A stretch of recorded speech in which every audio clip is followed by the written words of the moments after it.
Good morning, good afternoon, or good evening. What's up, my beautiful English learners, my beautiful listeners? My name is Ronan. This is the Little Seal English Podcast, and this is a catch up with Ronan. I love this style of podcast. I haven't done this style of podcast in a while, so please bear with me. But the plan for today is number one, talk about being sick as a dog. Number two, my new semester at work. Number three, my friend visiting. Number four, the town of Revelstoke. And number five, my summer plans, which include courses and free shit for you. Again, this podcast is more or less unplanned. I have an idea of what I want to talk about, but I haven't looked into it in any detail. Ladies and gentlemen, people, sit back, relax, and get ready to listen to about 30-something minutes of Ronan talking shite. I hope you're ready, because I am. Okay, so let's start with Ronan being sick as a dog. To be sick as a dog. I have no idea where that idiom came from, but I do like it. And as you know, if you listened to the last podcast, I was in Las Vegas, and when I got back from Vegas, I was sick as a dog. My wife was sick as a dog. My two friends who came to Vegas were also sick as dogs. All of us got something. I actually think, when I look back in it, I started to come down with something with about 2 days left of the Vegas trip overall. And I figured it was exhaustion. I figured I was just tired because when you're in Vegas, it's go, go, go, go, go. There's very little downtime. I think that applies for most vacations. You kind of need a vacation after a vacation because you're so tired from the original vacation. You need a couple of days of rest, of downtime, of nothing. Thankfully, I had a couple of days of downtime and nothing to do. So, as I said, it was in Vegas. I started to feel unwell. I powered through with the glory of beer and God knows what else I drank, and I got through Vegas. I get home, and then I really started to get unwell. And I guess, it started off with brain fog. Brain fog, F-O-G. And brain fog is when you are unable to concentrate for a very long period of time on something. You might be doing something and then you kind of wonder, why am I doing this? Or you walk into the kitchen and you're thinking, I got up for a reason, but I'm not sure what that reason was. That is brain fog. You're unable to see a task through. You're unable to concentrate for a long period of time. And that was one of the most frustrating things about being sick this time, was the brain fog. I was fortunate I didn't have any chills. My friends had chills. They had the hot, cold kind of thing going on. In Ireland, we call that a temperature. In North America, it's called a fever. So my friends had a fever. My wife had a fever, but I didn't because, I'm not a little bitch like them. So I was okay in terms of the chills, in terms of the fever aspect of things, but I wasn't okay because I had no energy. I was exhausted all the time. And that's kind of similar to brain fog, except it was physical exhaustion. So when I cycled home from work, I was tired. And that one annoyed me. That one kind of creeped me out because before Vegas, fit as a fiddle, healthy as can be, didn't drink, didn't smoke, didn't do anything bad for weeks. Go to Vegas, have a bit of a party, come back, and for 2 weeks, I'm unwell. For 2 weeks, I do not have energy. For 2 weeks, I finished teaching and I'm bloody exhausted. I do the dishes and I need to sit down afterwards. It was so frustrating, to say the least. I had one private class the first week I came back from Vegas, and I taught it. It went well, but again afterwards, my voice was gone, and physically, I just needed to lie down for a while. It's so strange because a week before that, I'm in party mode, holiday mode, having a great time, and then I'm knocked for six. There's a good expression. To be knocked for six. So, I was knocked for six with that cold. I have no idea where it comes from. Probably something to do with boxing, I'm guessing. Anywho, I was caught up. I was unable to breathe through my nose, so I was mouth breathing the entire time. My voice was gone. I was hoarse. It wasn't a fun time. I had a runny nose as well for quite a bit. I can't tell you how many times I had to blow my nose. Rank. Rank. Adjective. Means disgusting. Mostly used in Ireland, I think. But I think anyone would understand it with the context of the situation. Alright. So because I was ill, my asthma was then set off. I'm an asthmatic. I have asthma. I've had it my entire life. But it's not really an issue. I don't really take inhalers. It's stress triggered, as they call it. And that's not related to stress, like mental stress. It's physical stress. That's related to exercise, to running, to suddenly doing some exercise. A change in the weather can trigger my asthma, like a sudden change. It happens every year. When we go from one season to the next, I usually get a little chesty, as we call it. Chesty. Chesty. And chesty is when you are, you're just caught up in your chest and you need to take an inhaler to free it up almost. But as a result of my asthma being set off, I steamed myself quite a bit. And when you steam yourself, it's really good. I love steaming myself. In fact, I might just do it for fun from now on. To steam yourself is when you boil water, you get a towel over your head, and you pour the boiling water into a bowl and just sit over it and breathe it all in. I would also add tea tree oil into the hot water. And that way you are really opening your airways. So when you're caught up, your airways are a little tight, your airways are a little bit closed. But after you steam yourself, everything is open. Not for a long time, but enough time that it was good. For instance, one night I woke up coughing. That was incredibly frustrating. I hadn't coughed all day. I felt good. I lay down. I was dozing, about to fall asleep, and suddenly just started coughing. Coughing. And I had to get up and steam myself, which was annoying because I was in bed, ready to fall asleep. I had planned to get up early and do shit. Couldn't do anything. The tea tree oil and steaming yourself works wonders. I'll tell you that right now. So if you're sick or if you're caught up, if your nose is blocked, steam yourself. Get some tea tree oil. Tea tree. T-E-A. T-R-E-E, tea tree oil. And another thing you can do that I would always do whenever I'm a little bit under the weather, a little bit caught up, I get the oil and I rub it into my chest. Oh, does that work wonders. I've said that a few times. It works wonders. Good idiom for you to use. Write that one down. It works wonders. Tea tree oil works wonders. Rubbing tea tree oil into your chest works wonders. And that really opens the airways. You can steam yourself, which is good, but when you rub it into your chest, it's the best.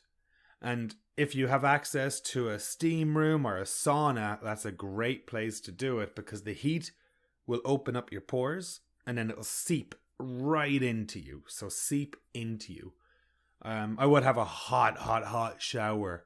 Put the plug in the shower and then drop some tea tree oil into it and the whole room fills up with like these nice aromas. On the Friday I got back, I went for a big ass swim. In hindsight, that was a terrible idea because for the weekend I was exhausted. I think I did worse. What am I trying to say? I think this swim ended up making me worse than better. I thought like, oh, I'm on the up. I'm feeling better. I can go for a swim. And I did, and I kicked ass, and I had a huge swim, and I felt great at the time. But then for the next couple of days, I was coughing. I was under the weather. I was stuffed up. I had more brain fog, and it wasn't fun. I should say this about the coughing. What was interesting, and my wife pointed it out. The only time I really started to cough was when I was lying down on my back. So obviously that position wasn't good. At night, I propped myself up with some pillows. To prop yourself up. That's when you get a bunch of pillows, put them behind you, and you don't sleep lying down, you sleep kind of tilted. You know, so you're not like on your back when you sleep. You're not sitting up, you're in between sitting up and lying down at an angle. So I would have to prop myself up in order to get a good night's sleep, and that lasted for well over a week. I must say, I really enjoy just regular sleeps now and not having to worry about coughing or anything along those lines. So, yeah, it was a bitch. You know, it was an absolute cunt. It was a dickhead. It was a bitch. We would use "it was a bitch" for talking about something that was difficult, that was frustrating. It was a cunt, not really used, but I'm Ronan and I'm Irish and I like to say things like that. Anywho, what do you say when a person is sick? Oh, I hope you feel better soon. Take the week. If you're a good manager, you know, you might say that to your worker. Hey man, you look sick. Take the week. Don't worry about us. We'll take care of it. Don't overdo it. Because my name is Ronan and I definitely overdid it. You know, I went for a swim.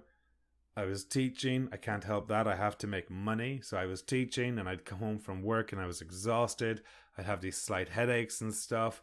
But I made sure to have plenty of liquids. So despite the fact that I overdid it, tea and honey were my saviors. Like copious amounts of tea. I had a bit of a tickle in my throat, and my throat would have been dry. And the only way to overcome that was by taking tea. That was the only way I was able to not cough all nearly as much, was either to steam myself or take tea or do the both of them. And I must say, tea and honey, really good. It's soothing. That's a nice adjective. Soothing. SOOTHING.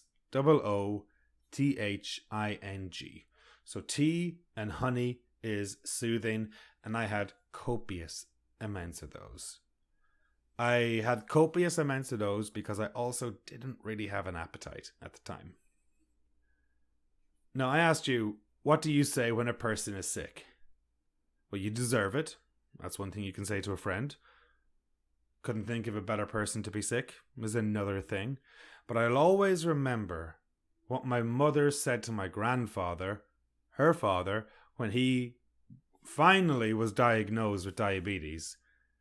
She said, so he was talking to her, and he said, Deirdre, I have diabetes. And her response, well done. You worked very hard for it. I fucking love that response. I feckin' love it beyond belief. You worked very hard for it. Well done. A bit of background. My grandfather, when he was alive, he absolutely loved candy. Oh my God, did he have a sweet tooth. He had a sweet set of teeth, say that. He always had candy in his pockets, always had candy hidden around the house. Even when he was diagnosed with diabetes, he didn't give a fuck. He's old. He knows he's on the way out. So he was like, screw it, I'm just going to keep eating all the sugar. And so when he was finally diagnosed with diabetes, that's when my mother said, well done, Norman. You worked very hard for it. I find that hilarious. Absolutely love that one. That would be like if a smoker got diagnosed with lung cancer. Well, man, you worked very hard for it. Well done. You should be proud. Pure sarcasm, obviously. So long story short, folks, I came back from Vegas sick as a dog. I had brain fog. I didn't have chills. I had a lack of energy. I was caught up. I was unable to breathe through my nose for the longest time. My asthma was set off. Swimming was a bad idea because I overdid it when I swam. And of course, what do you say when a person is sick? I hope you get better soon, feel better soon, take the week. Is there anything I can do for you? Don't overdo it. Just get some rest. Something to be said for getting some rest. It really does work. All right, moving on, folks. Moving on. Let's get the show going anyways. Let's keep the show going anyways. It's a new semester. It's a new semester at the college I work at. And every new semester brings a set of new challenges. And my challenge this semester is a new level. I am teaching a low level, which I haven't done for quite a while. Now, if you've listened to the podcast for a while, you know I've been teaching different levels for quite some time, and I've probably spoken about my job before at LINC, L-I-N-C, Language Instruction for Newcomers to Canada. And that was when I was teaching CLB 1 and 2. CLB 1 and 2 is similar to A1 in the European market, but now I'm actually teaching CLB 3-4, which is the equivalent of A2 or low intermediate English. So it's a very different kettle of fish to what I was teaching, say, for the last 12 to 18 months, maybe even 20. Yeah, it's very different to what I've been teaching for the last 24 months. I love it though. I really enjoy this opportunity and this level because it's a new challenge. I'm getting in touch with the way I used to teach because it's a very different situation to teaching advanced speakers of English.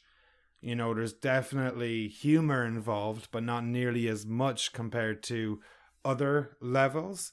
And it's different. You just have to get into the right mindset in order to enjoy it. You know, at first I was a little bummed out because it's a new course, which means there's a little bit of more work involved. But once I spent a bit of time going over my notes, looking at my resources that I made years ago, I'm happy to be teaching that level. The thing is, this is summer, and even if I hated the level, I would still do it because I work Monday to Thursday, 9 to 2:20. How freaking good is that? Like, seriously, I am so happy to have that summer schedule. I do not need to work Fridays. Essentially, my weekend starts on a Thursday night, and I can't get any better than that. So every weekend is a 3-day weekend for me from now until the end of August, and I couldn't be happier. So that's my new semester. That's the story with the college that I work at. I'm enjoying it. I am teaching CLB 3-4, A2 English, and I have this bunch of students only for 6 weeks. It's not that long of a course, so even if I didn't like it, which I do like it, but even if I didn't, obviously I'd be able to persevere, as we should say. All right, moving on. My friend is in town.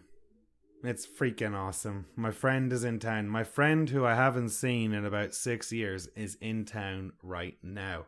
Now, the reason I'm recording this podcast is because he's actually visiting some cousins that he has in Canada right now. So he was with us last weekend and he'll be with us at the end of this week again. And it's just so exciting. So to give you a bit of perspective, this is a friend of mine who I've known for probably since I was like 13 or 14 years old, I think. And in the town I live in Kelowna, I have another friend who I've also known since I was about 12 or 13 years old. And the three of us used to always hang out together. And this is the first time in about 10 years that the three of us are together. And oh boy, are we having fun. So what did we do? We went to Revelstoke, my friends. Revelstoke. I have done podcasts on Revelstoke. I have mentioned Revelstoke several times. You are very familiar with it, I hope. And if not, write the name down and start Googling it, because it is probably somewhere I'm going to live in the nearish future. I love that town. Absolutely love it. So, my friends in town, we took a road trip to Revelstoke. What did we do? Well, I was working on Thursday, and as soon as I finished work, I hopped in the car, picked up my friends, and we hit the road. And we started driving from Kelowna to Revelstoke. It's only about a 2-hour, 20-minute drive, so it's not that far of a drive, which is pretty nice. On the way there, I had said I wanted to stop at the Enderby Flea Market. Flea Market. Fleamarket. The flea market is an outdoor market. It's semi-permanent. And it's just a place where people sell random knickknacks, very, very random items. There could be clothes. There could be tools. There could be household stuff. There could be furniture, there could be old magazines, you name it, it's probably in the Enderby Flea Market. The thing was, because we were a little bit late, it was closed, and I was really upset because I really, really wanted my friend to see it. I wanted him to get the real Enderby Flea Market experience. There's a weed shop there, and we knocked on the door, but sadly, it was also closed. So the trip did not get off to the perfect start. However, this is where the love and friendship and joys of Canada come in. As we were walking away from the closed weed shop, the door opened, and it was obviously a woman who works there, and she apologized for being closed. Very Canadian. Apologized because you closed your shop. And she gave us free weed. She just gave us a couple of joints. Like, I love this country so much at times. And she said, guys, I'm sorry I'm closed. Here's some free joints. Take those for the road. Have some fun. Hope to see you again. And of course, we were over the moon with that. We were quite happy. We accepted the joints, of course. And yeah, so it wasn't entirely wasted. It just wasn't as good as it could have been. But still, free weed is free weed, right? Am I right? All right, we get to Revelstoke after 2 and a bit hours of driving. First thing we do is go to Airbnb. We open a door, we throw all our shit in. Just had a bit of a sit down, drank a beer or two in the Airbnb. It was hot. It was hot as balls. It was bloody sweltering at this time. It has been like 30-something degrees for the last week in Kelowna. And that is also the same up in Revelstoke. So my friend has had the absolute best weather you could imagine or you could hope for on his trip of Canada. We're in Revelstoke. It's hot as balls. We drink a beer or two and then we walk into the town of Revelstoke, pop into a weed shop that was open, buy some weed, get talking to the guy, and we're like, hey dude, anywhere we can get pizza and beer? And he says, right on, dude. Just go to the Village Idiot. Best pizza in town. Village Idiot, we hit it up.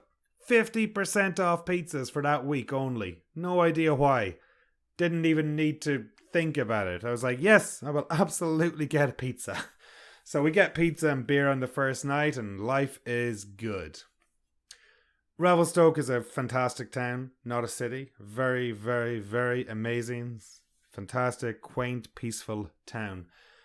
Quite popular for skiing in the winter, like very popular for skiing in the winter. And now, in the last couple of years, it has become popular for biking in the summer. So a lot of people go there to do downhill mountain biking. It really is an outdoor town.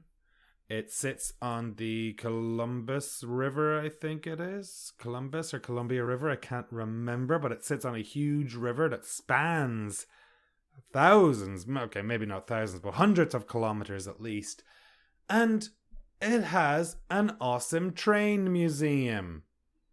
I never thought a train museum would be interesting, but lo and behold, this museum was one of the best I was at.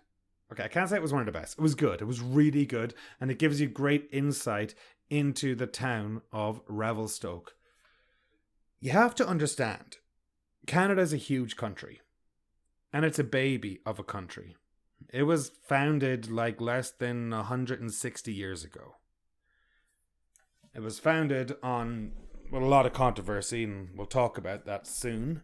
But before the train was built, getting from one side of Canada to the other was not an easy task. It was very difficult. Revelstoke had a train station, and it became a hub for a lot of trains to pass through. Long story short, the train museum is 100% worth visiting because it gives a brief history of the town of Revelstoke, and it goes into great detail about the original trains that went across Canada, how the train tracks were built, the exploitation of workers. They don't hide anything, they don't pull any punches, and they straight up say that a lot of Chinese people died in the construction of these trains or were never paid and had the worst working conditions imaginable. And it gives a great insight into just the mindset of the people who built the train line. The one thing that got me the most was standing next to a locomotive. I have been on trains my entire life, but the trains I've been on are all diesel trains. Nowadays, there might even be electric trains. But these ones, these steam engines, holy moly, are they big. I'm 6'1", and they were easily more than 12 feet tall. Like, it's just so hard to fathom. It's so hard to understand just how big they were. What was also really cool about the train museum was that you got to go into the old school trains, like the first class carriages, and oh man, they were the laps of luxury. Laps of luxury, that's a great idiom. Like, I would love to just take the train from one side of Canada to the other. Now that's a very expensive train ride. But I would also love to take that train ride in first class. That would be a dream. That would be absolutely amazing. First class tickets, one side of Canada, all the way to the other side of Canada. Have my own wee private cabin in a train or something. That's what I want to do. And that was nice about the train museum because they had old school trains. They had the old school steam engines. They showed us what the restaurants were like on the trains. They showed us how the rich people travelled back in the day. And honestly, it just looks way nicer than a limousine or a car. Yeah, so if you are in Revelstoke, go to the train museum. What else did we do in Revelstoke? Drink beer, go hiking, smoke some weed, went to the hot springs. It was a lot of fun. It was real nice. Oh, and we played frisbee. We played a lot of frisbee. It was pretty funny because one of my friends, his girlfriend, was saying to him, "Oh, you three boys in Revelstoke, don't go crazy. Just remember you're all spoken for." Spoken for. That means you're in a relationship. He's spoken for. She is spoken for. And so the girl was saying, "Oh, you're all spoken for, so don't be going out and partying too hard." And in reality, we played frisbee until the sun went down. None of us are big drinkers. None of us are partiers. We don't really have any interest in nightclubs or shit like that. So it was pretty freaking funny how that went. All right. So what are my summer plans? Well, work. I said earlier when I was talking about my new semester and how it's a 4-day work week. In the past, I would have really said, I only work 4 days a week. And I would have tried to go camping every Thursday night. And I would have taken 3 days off each week. But I want to start a business. And I have a fire in my belly to start a business. So I am not treating Friday as a non-work day anymore. It is a work day, but it's a work day for Little Seal English. I finish work at 2:20 in the afternoon. I have time to work in the evening. I am not tired after work because I've been teaching for so many years. It doesn't bother me at all. Yeah, I might be a little tired for the first part, but give it time and I'll get a second wind and there won't be an issue. So, for me, my summer plans are simple. I'm going to hike, I'm going to camp, and I'm going to swim. And I'm going to work my fucking ass off, and I'm going to launch some courses, and that is what my goals are. In terms of swimming, I have signed up for 2 or 3 open water swims. I can't remember. The first one is in July. It's a nice 2.1k. I have done it many a time before. The second one is in August. It's 4.5k. So that will officially be the longest swim I ever do if I get it done, which I'm confident I will finish at least. And then there is an option for a 5k or a 3k or a 2k in September. And I'm tempted to do a 2k, but I'm also very tempted to do a 5k. So we'll play that one by ear. But essentially, I've booked like 3 or 4 weekends for swimming, 2 or 3 weekends for hiking, and 2 weekends for camping, and suddenly my summer is full. It's crazy. But just remember, I'm also working my ass off so I can do that way more next year. That's essentially the goal. So I'm not really taking on private students anymore, unless something weird happens or they make me an offer I can't refuse. That would be cool. And I guess I'm going to be podcasting, making courses, trying to sell courses, and giving away ebooks. Speaking of, you should download my ebook. Yes, it's 100% free. Go to Little Seal English /sellpip. That is CELPIP. Sellpip. And you can download my free ebook. You know, it's super useful if you're doing the CELPIP language exam, which is a Canadian language exam. Even if you're not doing the exam, it's still super useful because it's only focused on speaking. And it will give you structure for speaking. It'll give you some different challenges for speaking. So even if you're not doing CELPIP, you should absolutely 100% download my free ebook, littlesealenglish.com/sellpip. Now, speaking of, I got to tell you about my upcoming training week. I have no idea what you are doing from the 29th of May to the 2nd of June, but I know what you should be doing. You should sign up for my free training week. Yes, I have decided that before I launch my course, I'm going to do a full training week just to get a feel for it. You know, just to really experience the buzz of a full week of a new course, essentially. And the free training week is broken up into 5 days. On Monday, there's a challenge. On Tuesday, there's a podcast with a transcript and a tutorial. On Wednesday, language learning activities are sent directly to you. On Thursday, there's a live class for you to practice and a live tutorial with me, Ronan.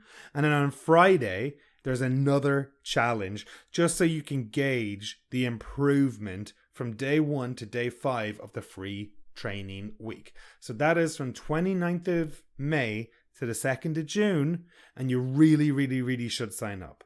Sign-ups are going to open very, very soon. Stay tuned to the podcast. Check your emails if you have signed up for my emails. If you haven't, go do it now. And check on my Instagram and social media pages, and there'll be more information about the training week soon. Wow. It's nice not to be exhausted after talking for 33 minutes, I'll say that. Alright, what did we talk about? First, we spoke about being sick as a dog. Then we spoke about the new semester and the new challenges it brings. How I'm teaching an old level again, but I really enjoy it. Then I went on to speak about my friend visiting and how it's a reunion for 3 of us. You know, we're spending a lot of time catching up. We're just doing what we used to do, just doing it now. I spoke about Revelstoke, which is a town I plan to live in, and I spoke about my summer plans, which involve swimming, hiking, camping, and working my motherfucking ass off. And of course, I mentioned my free training week from the 29th of May to the 2nd of June. Guys, thank you for listening. It has been a while since I did a catch up with Ronan podcast without a lot of research. And yeah, you guys rock. Thanks a million. Talk to you soon. Bye for now.